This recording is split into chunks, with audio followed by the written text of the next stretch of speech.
Hi everybody, welcome to another video. We are in the first half of October.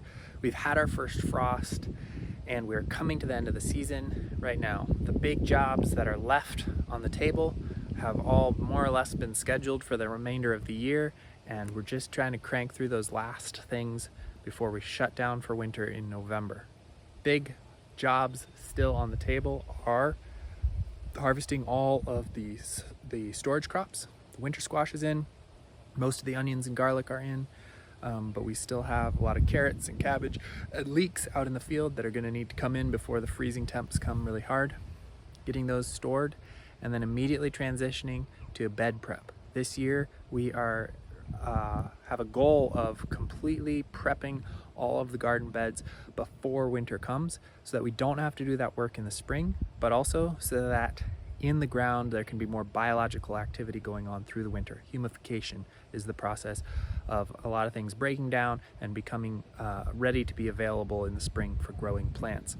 That spring flush that you see when everything jumps up in growth early in the spring is from humification process during the winter. It's something that's ongoing even when the ground is frozen, and it requires proper staging in the late fall. So getting those beds fully prepped with their compost, their broad forking, their minerals, everything set in place late this fall is going to set the stage for better growth next spring, and that's our goal. But it's going to be a big push late in the season when it starts to get cold in order to get all that done. So we're working hard.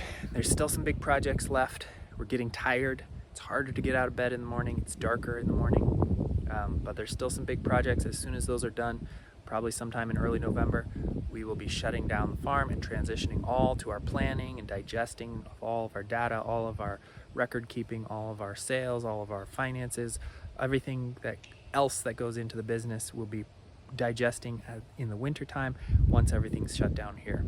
So that's what we got going on in the next couple weeks. In the meantime, we still have a ton of food in the garden to harvest. There's got row covers out in the garden deployed. There's a lot of stuff here in the garden that is still growing under row covers, like this sage has got a row cover pulled back. We've got things in the tunnels that are protected. We've got plenty of hardy things like this kale and cabbages, but a lot of row covers, as you can see, out in the garden, protecting things and keeping them going, and more crops in the tunnels still maturing.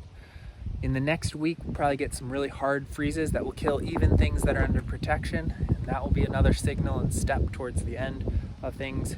There's plenty of things that are completely dead. This used to be basil, completely gone. So a lot of things are dying, and a lot more are going to die soon, but there's a lot in the garden. We're looking forward to leeks more. We've had a little bit of them, but there will be a lot more of them in the coming weeks. There's still some radishes and turnips to be pulled. They're safe in the ground. Brassicas, old and dying spinach, better spinach, beets. There's lots of beets to come out of the ground. This week we also planted all of our garlic. So these 5 beds here are now planted with thousands and thousands and thousands of garlic cloves. So they should be popping a little bit this fall, and then pausing for the winter, and then growing again in the spring. But we're glad to get those in the ground. We had some beautiful days for doing it. There have been years in the past when we're doing it with numb fingers in the cold, but it's much better this year to have it done with some warmth, and that will just be an awesome crop of garlic next year. And all the garlic from this year that we harvested this past summer is now cured and stored in the basement. We'll be giving that out all the way till next summer. So there's lots of garlic stored up for that. More greens under there. There's peppers under there.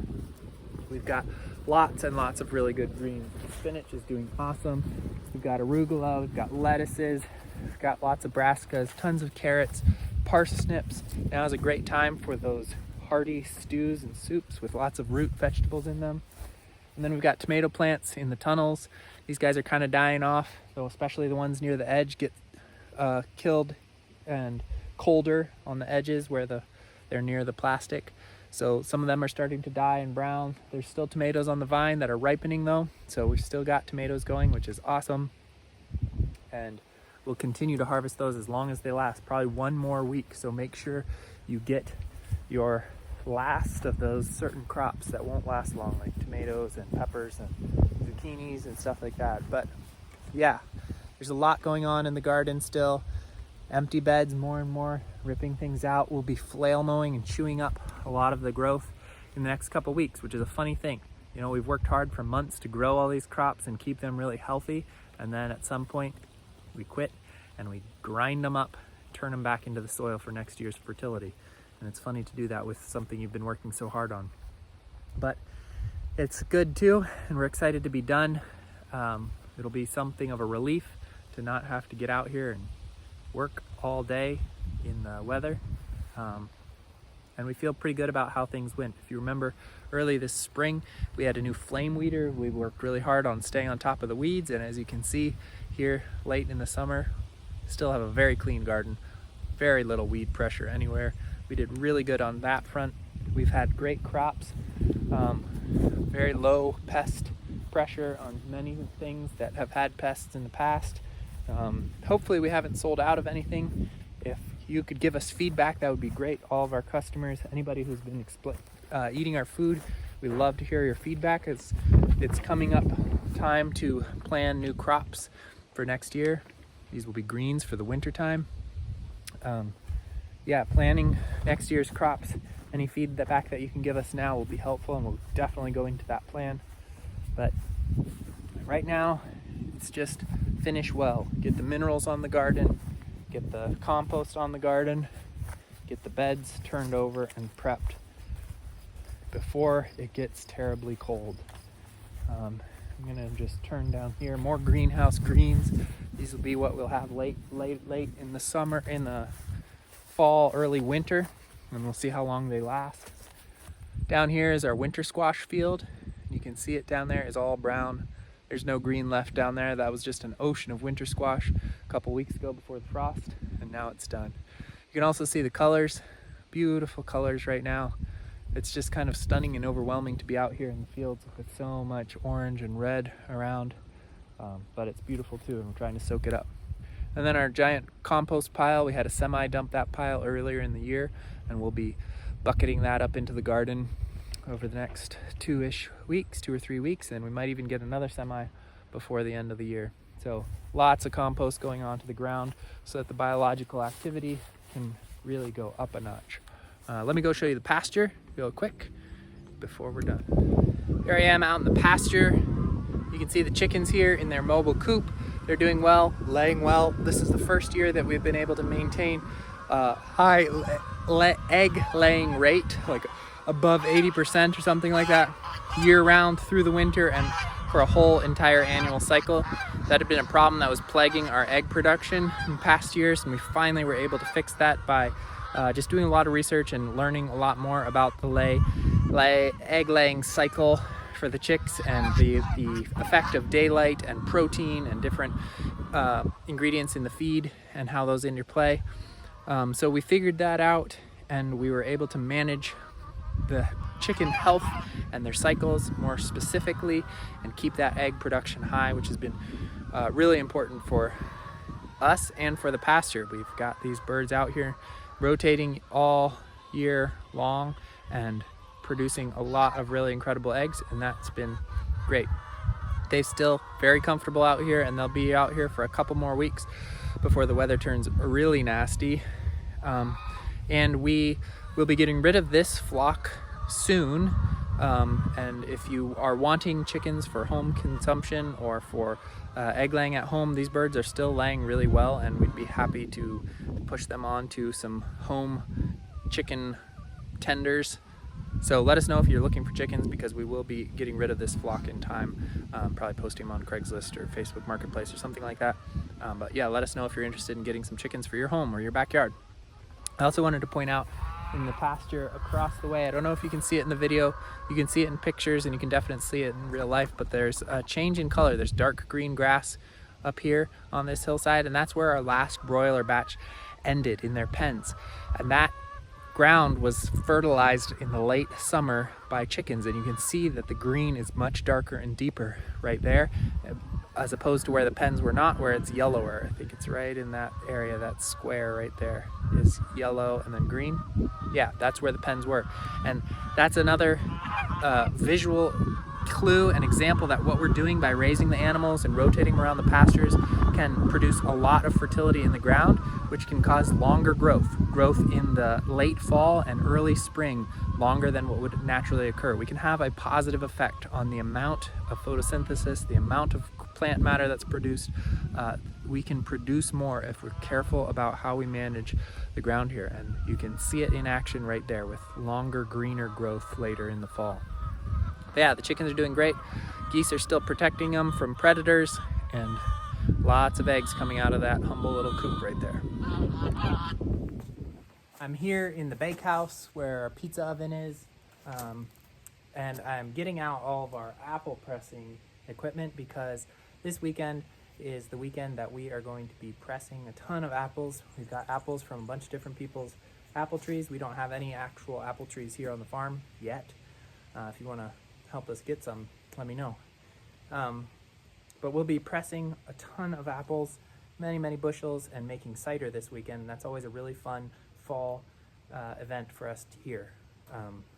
Each year we do it a little bit better and we do a little bit more of it, and it's a really fun time to stop in the fall and have a kind of feast, create something really delicious that we enjoy all year round, and be together enjoying the colors and the weather and a particular very seasonal fruit. You know, apples come in the fall, and so you make cider in the fall, and that's just another way, like our equinox feasts and all the various seasonal things that we do here on the farm. That's another way where we mark time and we check in with the actual passage of time, and we do something very specific to that moment in time, and it shifts our perspective from our ambition and our goals and what we're trying to achieve on the farm, and brings it back down to the present, our moment here in time right now, and the abundance that we have right here, to be thankful for it, to be grateful for it, to just kind of give praise for what we have.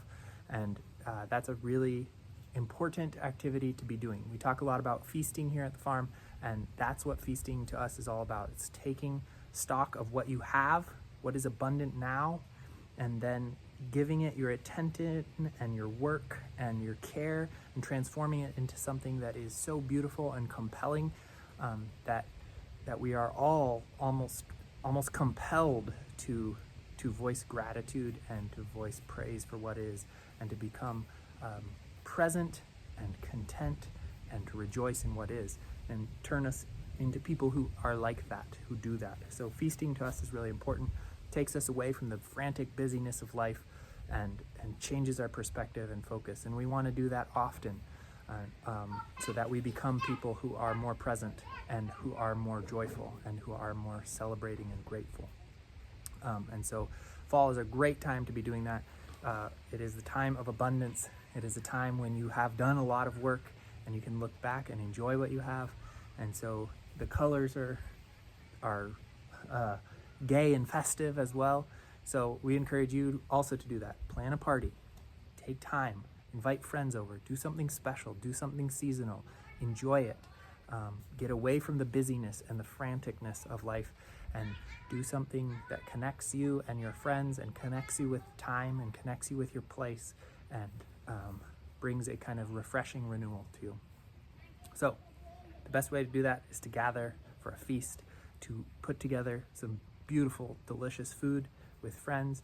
And so we encourage you to, go shop in our store, get some amazing food that's nourishing for your body, that tastes really good, that is incredibly seasonal, and do it up, make it into something awesome, and share it with somebody.